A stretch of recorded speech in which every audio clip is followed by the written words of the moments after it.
नमस्कार मंडळी, चला फिरायला. तर हा आहे आमचा फर्स्ट ब्लॉग. विकेंड आला म्हणजे फिरलं तर पाहिजे. मग कुठं जायचं शिवबोली चला प्रति बालाजी मंदिराला. मग काय मस्त डबा भरला, स्वामींचं दर्शन घेतलं आणि आईला घेऊन निघालो आम्ही बालाजी दर्शनाला.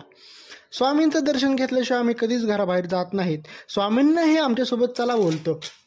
निघायला आम्हाला थोडा उशीर झालाच होता, ऊन पण खूप होतं. मग काय सन प्रोटेक्शन घेतलं आणि पुढे आईला पिकअप केलं, पेट्रोल भरलं, हवा चेक केली आणि निघालो आम्ही पुढच्या प्रवासाला.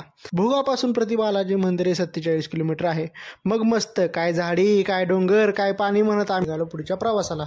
वाटेत आम्हाला कात्रचा भोगदा लागला. आई खूप घाबरली होती, स्वामींचा जप करायला लागली. कसा जप करत आम्ही फायनली भोगद्याच्या बाहेर पडलो आणि तिने मोकळा श्वास घेतला. मंदिरामध्ये आल्यावर मंदिराजवळ पार्किंगची उत्तम सोय आहे. थोडं थंड झालो आणि दर्शनाला निघालो. या ठिकाणी चप्पल स्टँड, मोबाईल स्टँड आहे. चप्पल सोडून मग काय पाय भाजवत पळालो. मंदिरामध्ये मोबाईल घेऊन जाण्यास परवानगी नाही, त्यामुळे आम्ही या बाहेरून शूट केलं. मंदिर खूप मस्त व स्वच्छ आहे. विकेंड प्लॅन करत असाल तर या ठिकाणी नक्की आलं पाहिजे. या ठिकाणी 12:30 नंतर महाप्रसाद देखील सुरू होतो. शिवला पण खूप भूक लागली होती म्हणून आम्ही प्रसादाच्या रांगेत थांबलो. या ठिकाणी खूप गर्दी असल्यामुळे आम्हाला थोडी वाट बघावी लागली. मग काय प्रसादाचा लाभ घेतला आणि आम्ही निघालो परत येण्यासाठी. येताना वाटेमध्ये मस्तपैकी उसाचा रस घेतला. या पोराला आईने खलबत्त्याची प्राईज विचारली, त्यामुळे तो आमच्यापाशी थांबला, घ्या म्हणून. मग त्याच्यापासून आम्ही खलबत्ता घेतला आणि फायनली आम्ही गो टू होम आलो.